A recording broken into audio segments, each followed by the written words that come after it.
waiting to get in there.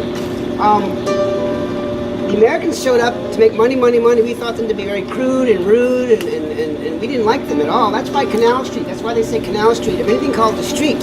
In our country, Canal Street is the widest street in the whole country because we did not want to be anywhere near those Americans. They kind of thought the same thing about us. We call that the neutral ground because that's where we would meet. If we had to meet with them, we met them on the neutral ground, which was Canal Street. That's why any median in this city is called the neutral ground to this day. She knows, the native here. Also, if you look down Canal Street, the street names don't even match. They didn't even care to match up their street names. And one more traveling tip. That first street at Canal Street is block 100. The last street down there is 1300 with 13 blocks long. So just look at the address. Like this, I think it's 1125 or 11 something. That means you're 11 blocks from Canal Street. You see the number 7, you should see the cathedral right there. So, on that note, this building. Story starts in 1718. Remember 1718, Bienville founded the city. He had a school for boys going within a couple of years, but Bienville wanted a school for girls too, and he put the word out, and the ladies who answered his call were the Ursuline nuns from Normandy, France. That's why the street is called Ursuline. So they got here in 1727. They hit the ground running. Within 1 year, they had a girls' school going. Watch you come back up the street. They had a girls' school going. That girls' school still runs today. It's the oldest girls' school in our country, Ursuline Academy. But these nuns were like power chicks. It did not stop there. They got a school going for slave girls, for Indian girls, an orphanage for girls. Indeed, they had medical skills. They ran the first hospital. Sister Xavier was a pharmacist. She was the first female pharmacist in the whole Louisiana territory. So you can get a whole lot done if you're not busy chasing men.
I'll tell you why inside. It's a funny story.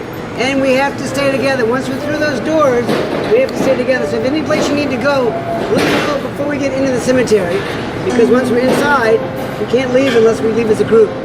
It's the only cemetery like that. We do have 40 other cemeteries, so go in all the cemeteries you can. It's just that one, you need a tour guide. There's all these crazy rules because there was so much vandalism.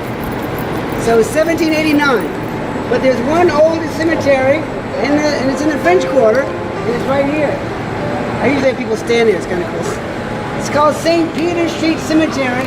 Probably thousands of bodies under there, but it was underground burial in the swamp, which can be done, but every time the river would flood the streets, it was actually a blessing, because remember the streets were our sewage, free street cleaning. Mark Twain called it flushing the toilet. But it would also take away some of the coffins and uncover some of the bodies. Because of those little river floods, this cemetery got so nasty that the Spanish government said, that's disgusting. You know what? Grab all the tombs and bones you can, take them to this new place. That's where we're going. And just cover this up. Make a city block. And so we have the Maitland Dupree Hotel, and a bunch of condos and apartments. We got all time. But we keep finding former residents in there.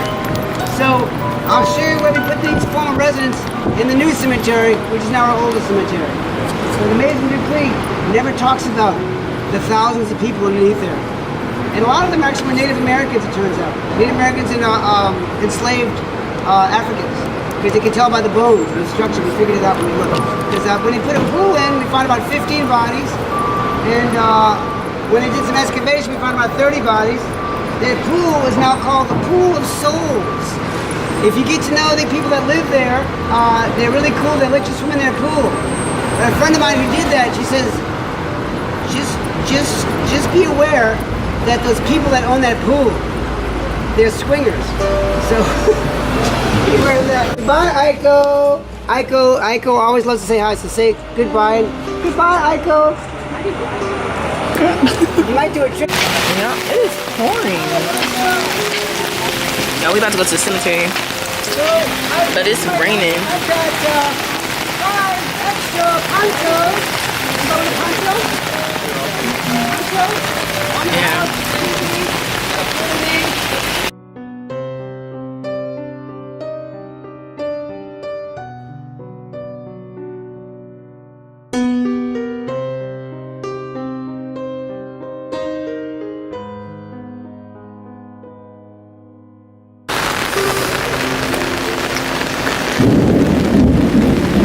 This is great.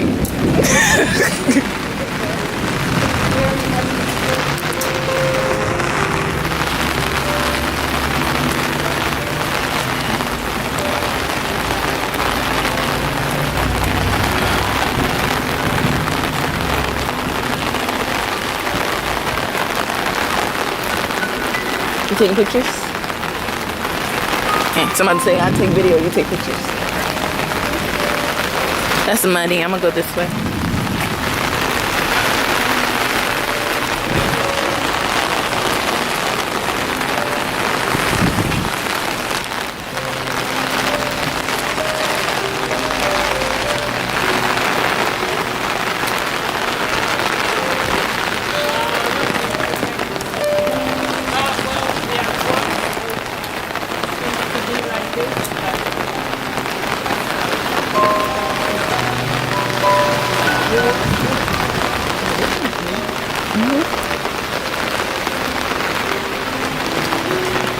We're just stopping at this tomb right here because it's kind of so we can step across it as we do everything else. Make room for the other people. And then they might sprinkle some lime in you. They might, whatever they're going to do. But then after everything back up again, they might put your name on you. They might not. But once you're in there, nice and snug, we don't disturb you for a year. That's just a tradition. It's not a rule, but we've been here in the day because we do reuse these tombs. But then it gets hot. When everything goes up, usually what's left of the last person is not much. Because in hot sun, not today, in hot sun, it gets to be 88 to 300 degrees. So there's not much left of everything here in the day. Whatever's left of the coffee and the clothing, you throw that away. Whatever's left of you, you put to the back of the 10-foot pole. They like to put the 10-foot pole thing, all those things got low. The gas over at the bottom, and the bottom of the tomb, they put the dirt.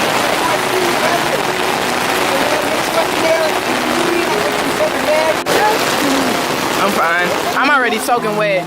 It's okay.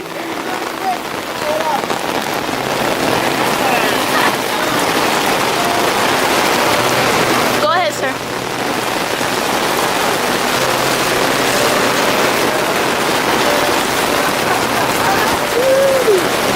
Oh, I can't. You gotta back up a little bit.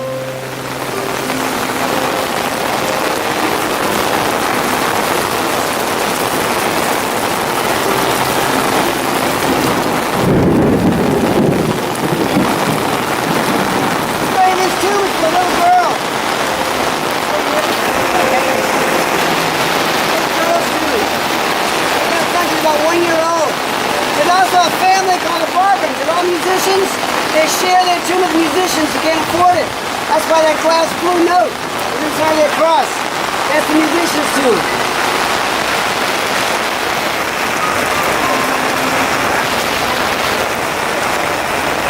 Yeah, I gotta walk so you can get done.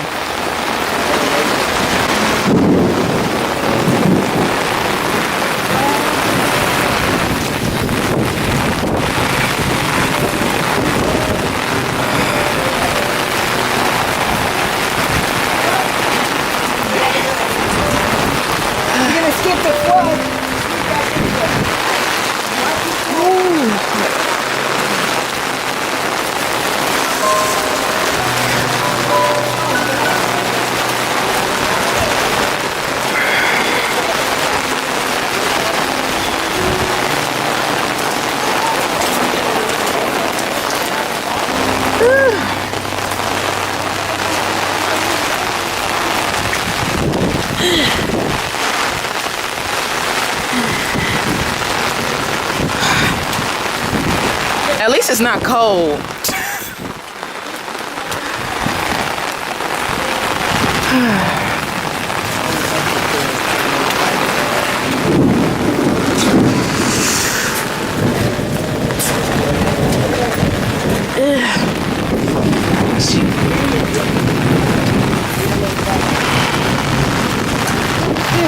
I don't know.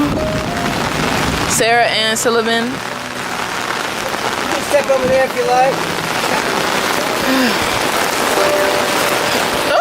Sorry. No, it was my mom. Yes, this is not the best guess, but the 3 X's. I've asked food practitioners about these X's. They all say the same thing. It's not us. We do not deface food.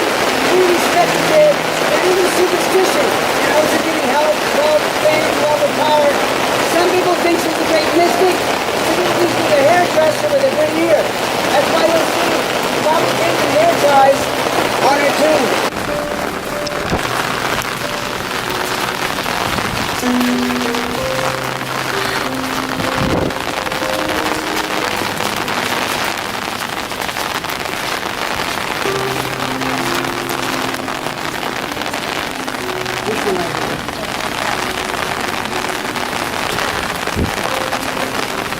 What happened at Bernard, the other guy over the live garden, in 1800, his parents died. He became one of the richest guys in the country at the ripe old age of 15. His uncle said, "You're a wild child, I'm going to send you off to London for some manners." What Bernard came back with from London, he came back with a pair of dice and a game he loved to play with his French friends. His French friends told him to play with Bernard because he was fun, he was rich, he kept losing. He didn't care. He's like, "C'est la vie, I got plenty of money. I'm having a good time." The British and the Americans had a nickname for the French. They called the French Johnny Crapeau, Johnny Frog, because the British ate frog legs. And that was disgusting or hilarious. So this game that the French played with Bernard became known as Johnny Crapeau's game. You know the game? Craps? Yes, craps. He lost so much money playing craps, he had to sell part of the father's estate. Being a young 20-something Bonnie, he's like, "Well, I gotta make this fun. I'm gonna take my father's estate, break it into very small plots, make it very affordable, and have one rule. Everybody's welcome in my neighborhood, whether you're black, white, male, female, rich, poor, mistress, slave. Talk to me, I'll get you in here." Because of that, it became one of our first suburbs, definitely our first mixed suburb, and because it was so all-embracing. It was such a fun place to be. You wanted to be there. If you want to get a feeling for what it was like in Bernard's neighborhood, just go to Frenchman Street. That's his neighborhood. Great jeweler, orator, statesman, helped write 2 of our first state constitutions, and he was one of the guys that told Andrew Jackson, "You need to talk to the pirate. Otherwise, we'll be eating a lot of bad British food." So, very important. Our next gentleman is Homer Plessy, right down here. And everything I say was said better, right there. You can come a little forward and around this one. So, anybody heard of Rosa Parks? Yeah. He was like the Rosa Parks of 1892. He got him to train for white people. He was passé blanc, which means he was legally black, but could pass for white. And most people that did that would say, "Hey," they would just lie and say, "Hey, I'm a white guy," and just skip all that discrimination problem. He did not. He said, "I am a black guy, and I'm going to fight for civil rights." So the people that were fighting for civil rights said, "Well, Homer, she's such a really great passé blanc. Get on the training for white people, get yourself arrested, so you can fight this separate people in court." So he did that. He got on the training for white people, told the conductor, "Hey, I may look white, but I'm really a black guy." And so they arrested him. He lost at every level of the court system, including the Supreme Court, and we ended up at separate for equal until 1954. But the famous case happened here. The Supreme Court was right next to the cathedral in Jackson Square, that Cabildo. That was the Supreme Court in 1896. That's where he came up against Judge Ferguson. The famous case, Plessy versus Ferguson, that you have to look at in law school. And since then, though, the Plessys and the Fergusons have gotten together to fight for civil rights and teach about this case, and they have awesome parties. Look up Plessy and Ferguson Foundation.org. So, remember, 1803, a whole lot of immigrants came pouring here. Most of them couldn't even speak English. They couldn't afford to do a nice tomb like Homer's. But benevolent societies would help them with the language barrier, get a job, get a place to live, and a place to die. A society tomb. You wouldn't get a name, but you get a number and share it with thousands of other people in that society. So that's the French one, of course, the biggest one. That's the Société Française. In Spanish, you have the obelisk. There's also ones based on religion, based on sex, based on like the this religious group, that religious group, or the Masons, or the Odd Fellows. But the tallest and grandest one, one of the tallest and grandest of all of our cemeteries is who else? Los Italianos. So buongiorno, we're going to go check out the Italian Society tomb.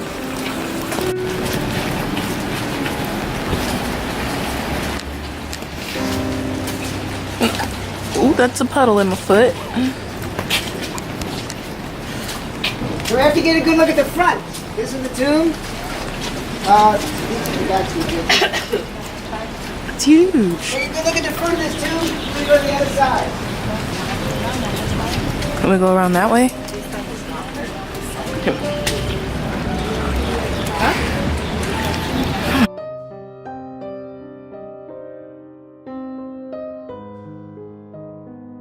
We're almost done. You guys are. Get the place. No, just give me a second. Anyway, Italia. So what happened, it's kind of a funny story. Borelli was the head of the Italian Society, and he wanted to have the tallest and grandest tomb, so he told his friend Pietro, he said, Pietro, you're an awesome tomb builder. Build us the tallest tomb and grandest tomb. And he said, Pietro said, no.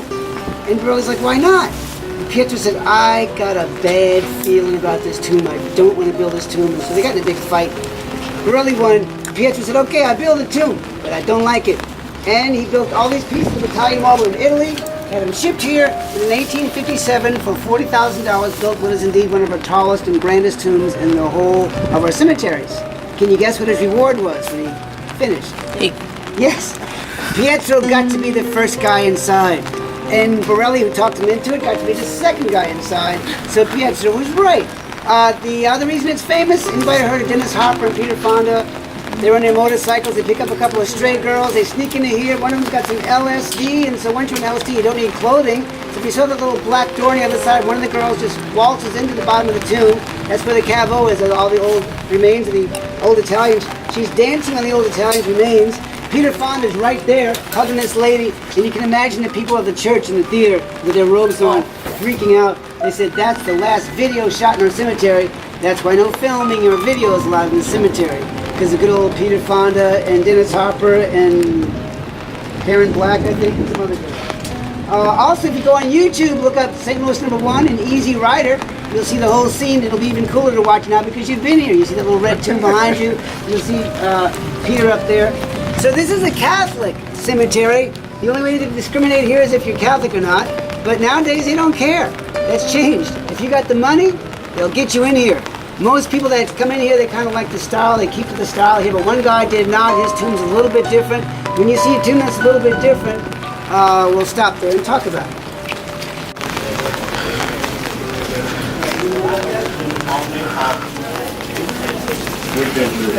Oh, you been there before? Thanks for coming. Several years ago. And it wasn't raining. It wasn't raining, but the rain caused extra. Nicholas is not dead yet. Usually you buy your tomb before you die, unless you're Chinese. The real strict Chinese will not build their tomb until they're dead, which makes it really exciting for the family. But anybody knows what that means on the front in Latin? Any Latin scholars? Very good. All from one, like the Big Bang, like we're all connected. It's kind of mystical. Why did he pick a pyramid? Who knows? There's all sorts of stories. Illuminati, National Treasure movie, pyramid power. There was another thing besides that. So is everybody out of here? So what you're going to see on the top is Famille de Paris. That means family of the widow Paris. Marie Laveau got married in the same cathedral as Michaela, the same priest, the same bell, but she loved her husband Jacques Paris. He died early, natural causes. This tomb is called Family of the Widow Paris. First reason you think she's here. The second reason is because underneath that it says Ney Laveau, which means born from Ney Laveau. That's key number 2. Below that it says CG, which is here lies. Yeah. No. Yeah, Nelly played.